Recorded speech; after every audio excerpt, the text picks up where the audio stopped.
Welcome, one and all, to another edition of How I Would Book It, WCW 1998.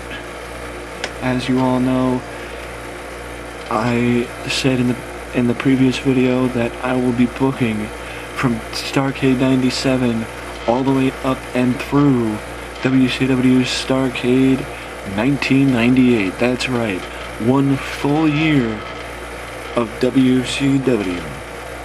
But we start tonight at Starrcade, and the first match we see is a battle royal to determine the #1 contender for the television title, which is won by Bryan Adams, and therefore also during the match Bryan Adams had the most eliminations over the course of the match. And the final four consisted of Rick Martel, Alex Wright, Hugh Morris, and Bryan Adams, with Rick Martel being the final elimination. But now Bryan Adams becomes the #1 contender to the television title and has the right to face either Chris Benoit or Perry Saturn, depending on who the champion is after tonight. Now let's move on to the first match on the actual show, and that is Eddie Guerrero versus Dean Malenko for the WCW Cruiserweight title. And as the rivals face off one more time, Eddie gets the victory over his rival in a solid opening contest on Starrcade and retains the WCW Cruiserweight title. As we move to the next segment, which is, we pop right outside. The camera shows up in the parking lot. We pop outside, and the camera's out in the parking lot to catch a limo coming into the parking lot. And you immediately hear Tony questioning who's in the limo. And out pops former WWE champion Bret Hart. And this is Bret's first appearance with the WCW since he signed the contract and since he left WWE the previous month. And now we continue as we move to the broadcast position with Mike, Tony, and Dusty talking about why Bret Hart is here, as everybody knew Bret Hart signed, but nobody expected him to be here at Starrcade tonight. And now we move backstage to the broadcast position with Gene Okerlund and Jimmy Hart, and Jimmy Hart is with his tag team of Megan the Barbarian, the Faces of Fear. Gene asked Jimmy, any final thoughts before your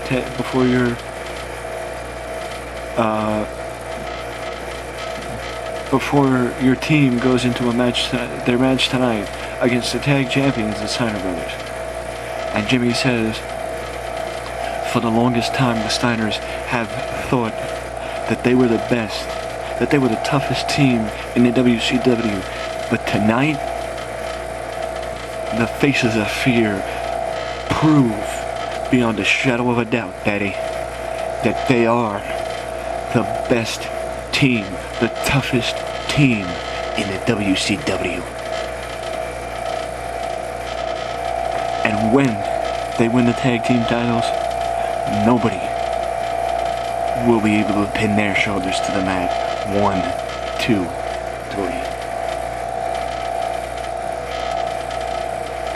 And now we move to a different part of the backstage area where we see Mongo, Steve McMichael, warming up for his match later tonight against Goldberg.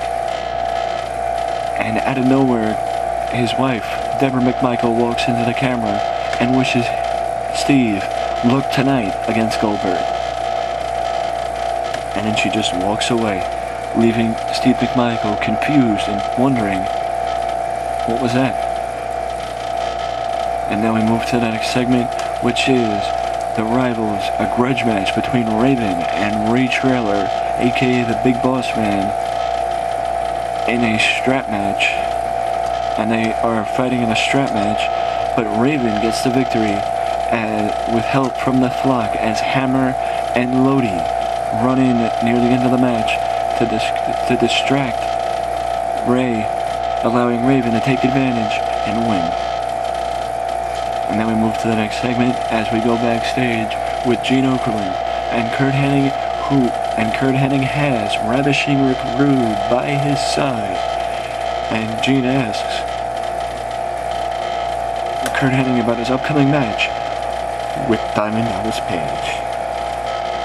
And Kurt says to Gene, the problem with Page is he thinks that he's going to be able to take to dismantle the NWO by himself. He thinks that he can match up with Kurt Hennig.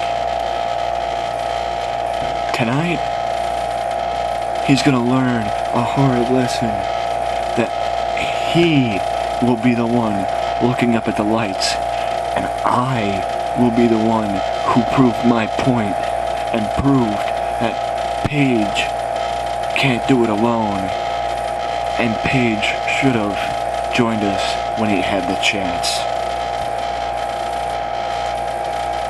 And now we move into a kind of strange setting as Booker T is seen going into somebody's locker room. As it turns out, it's the locker room of manager James Vandenberg. And James Vandenberg, and it seems like Booker is thanking Vandenberg for help. Yet Booker hasn't gotten any help to our knowledge from James Vandenberg. But Booker T does have a match later tonight against the British Bulldog, so who knows what's going to happen.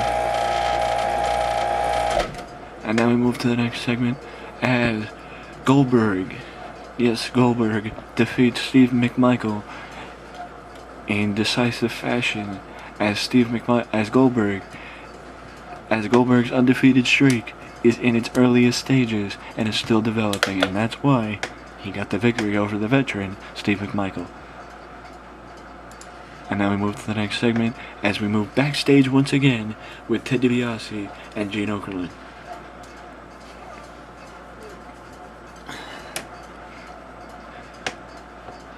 And Gene asks Ted,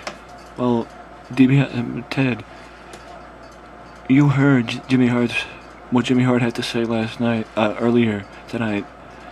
What are your thoughts? And Ted says, my boys have proved time and again that they are the best in WCW. Jimmy Hart can claim that Megan the Barbarian are the toughest, that Megan the Barbarian will never get their shoulders pinned to the mat. But I hate to break it to you, Jimmy. But tonight, the faces of fear will be the ones getting their shoulders pinned to the mat, and my boys will be walking away still the tag team champions. Ha ha. And Teddy would finish it off with his famous laugh. Now, Booker T versus Davey Boy Smith. See, going into this match, actually, I should have mentioned this prior. I actually started this season in in December week 1. If you don't know what I'm talking about, let me just lift up the screen. If you could tell up there, it says Sunday week 4. See, in this game, we go week by week. And I started on December week 1 because I wanted to start at Starrcade. I wanted to start the series at Starrcade. But I can pick which month I want to start it in. I can't pick which week, but I didn't want to document the entire month of December in how I would book it. So I decided to start here. But Booker T and Davey Boy are one of the rivalries I started back at the beginning of the month, leading into Starrcade, as was Eddie and Dean, as was Raven and Ray Traylor, and I forget, there was another feud, but I forget. So, Booker T draws with Davey Boy due to double disqualification as Jim Neidhart and Raph. Also, both of them get involved during the match. Why does Raph get involved? Well, think back to earlier in the show, James Vandenberg and Booker T had conversation. James Vandenberg is the manager of Wrath and Mortis. Both Wrath and Mortis got involved in the match tonight as a way of Vandenberg living up to his part of the bargain between him and Booker T.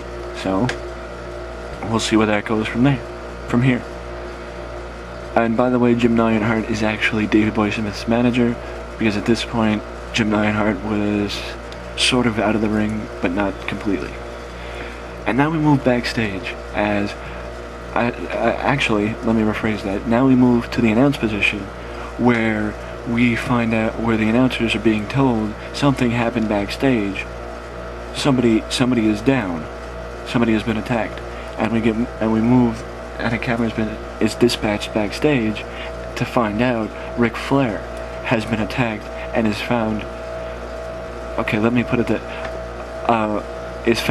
Ric Flair is found backstage, and officials and security found him bloody and battered, the apparent victim of a sneak attack. He is showing visible signs of a concussion, but nobody knows who attacked him. All we know is Ric Flair got attacked by a mystery man. So now we pop backstage, and here's the announcers once again discussing who possibly could have done such a heinous attack on Ric Flair, committed such a heinous attack on Ric Flair, and why. Why did they? But I guess you gotta tune into Nitro to find out, possibly. And now we continue on as the Faces of Fear go against the Steiner Brothers for the tag team titles, and yes, the Faces of Fear actually walk away the tag team champions after Ming makes Scott Steiner submit with the Tongan death grip after distraction from Jimmy Hart, allowing his boys to walk away the tag team champions. Shocker. I mean, did you think that the Steiners were going to lose? Best match of the show. I mean, best match on the show thus far. Now we got Bret Hart. Bret Hart making an entrance. Following that match, Bret Hart makes an entrance, coming down to the ring. Is shown coming down to the ring and cuts a promo. Bret Hart says that, in all honesty, I would let Bret Hart shoot. I would let Bret Hart shoot and say, I would let Bret Hart shoot and say that how he feels.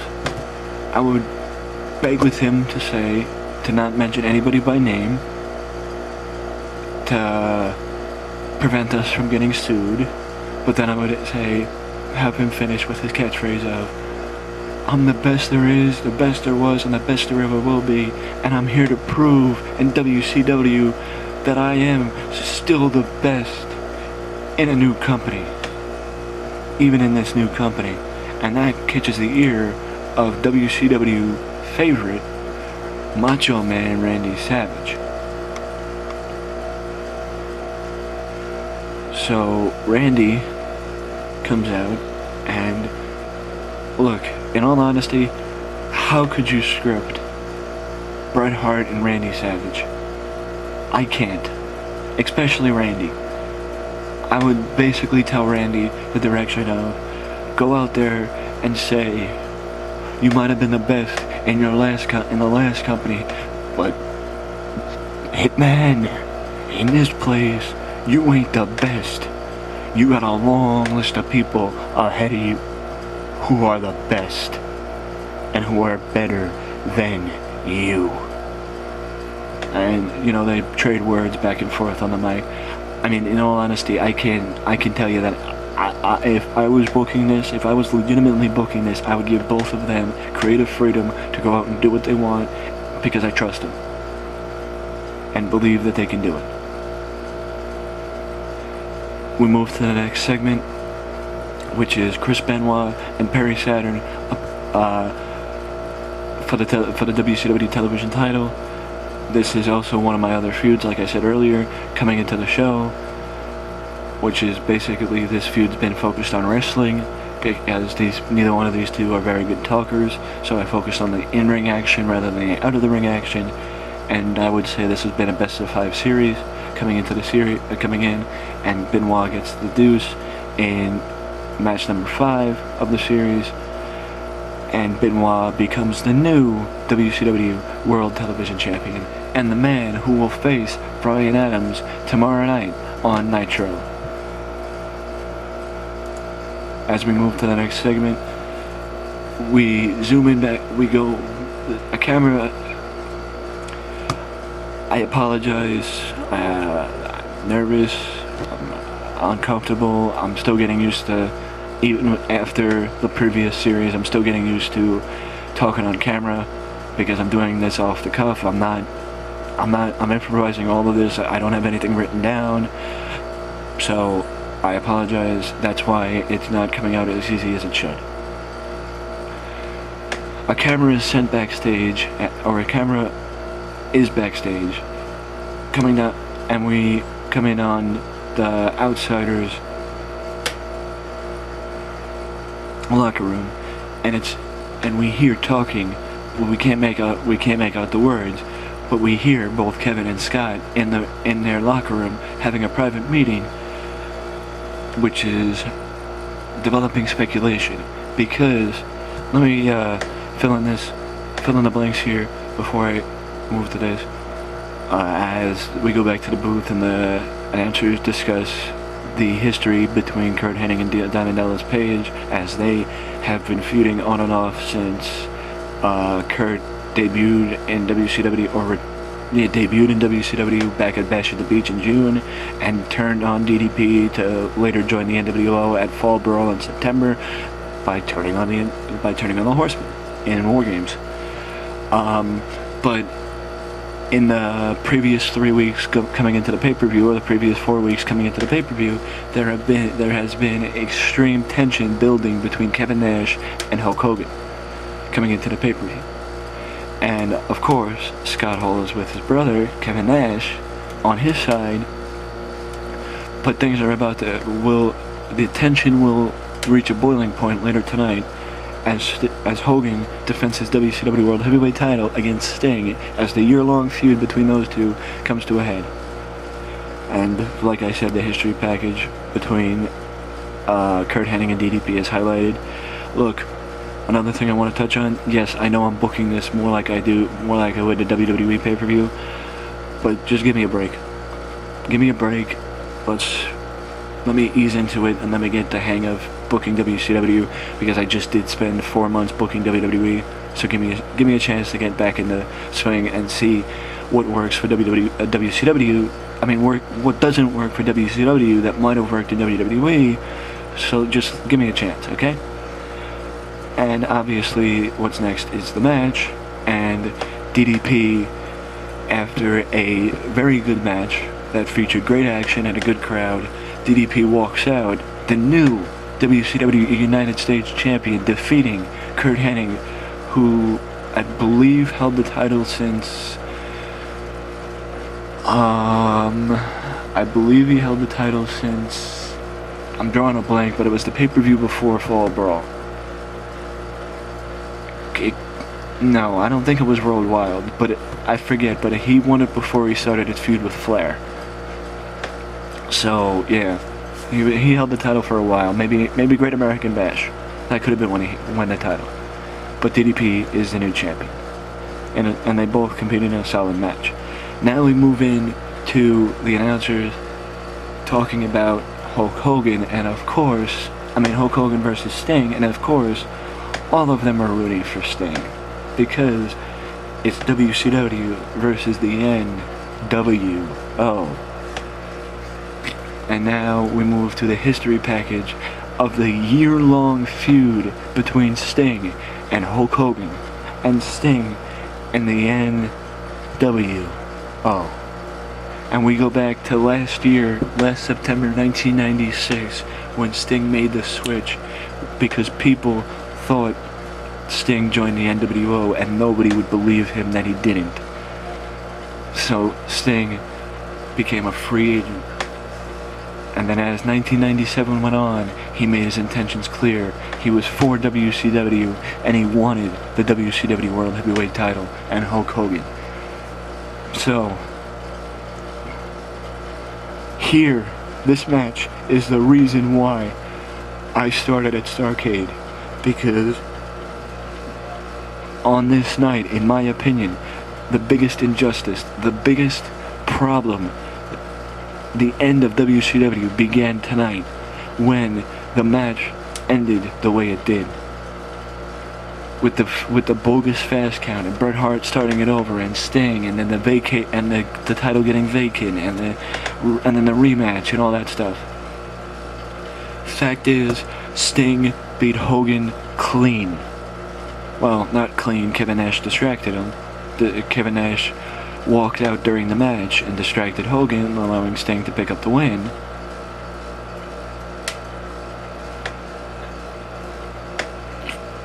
And Sting became the WCW Cruiserweight, the new WCW World Heavyweight Champion in a match that featured great wrestling and a sizzling crowd.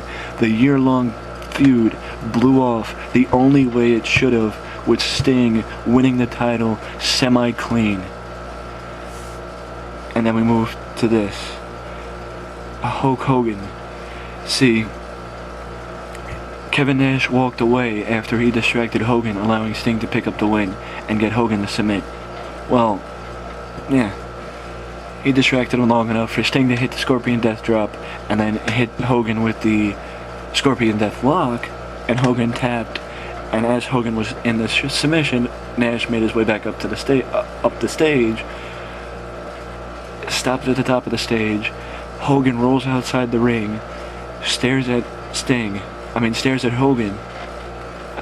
Hogan stares at Nash at the top of the stage. Hogan is at the bottom of the stage, right outside the ring. We get a camera view from behind Kevin Nash. From the side of Kevin Nash, and we see Kevin, we see Hogan, and we see Sting celebrating in the background as people from WCW made their way down past Hogan and Nash to celebrate in the ring with Sting. And those people are Roddy Piper, Lex Luger, the Giant, and a couple other extras. As the camera pans, the hard camera moves in, and the last thing you see is Sting being held up on the shoulders of his WCW companions, holding the WCW World title. Then you hear Tony Schiavone screaming, "The WCW title is back with WCW. Sting is the new WCW World Heavyweight Champion." What a way to end 1997. We will see you tomorrow night on Nitro for 1998. Happy New Year. As the show comes to an end, WCW Starrcade 1997. I believe I booked it a lot better. Well, of course I believe I booked it a lot better. I booked it. But fact of the matter is, I believe the way I booked it, I have more to do in 1998. Because 1997 started, is when December 1997, Starrcade 1997 is when they hit the iceberg. And all through 1998 and 1999 is when the water started pouring in, and by 2000, the ship was sinking. But now,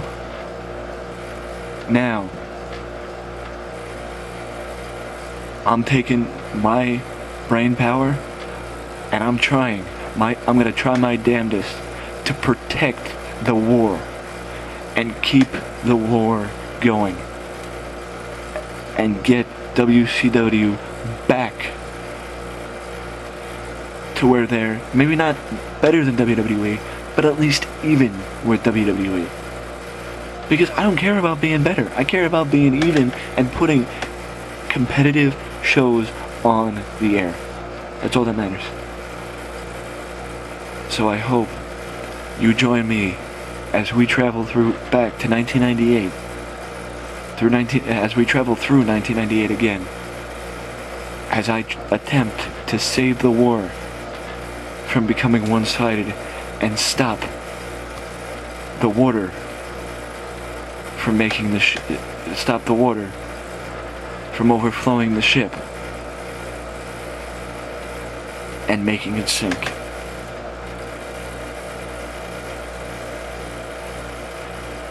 Let me know in the comment section below what you thought of Starrcade 97. Did you think the original one was better, or did you think mine was better? I hope you enjoyed, and I'll see you next time. Thanks.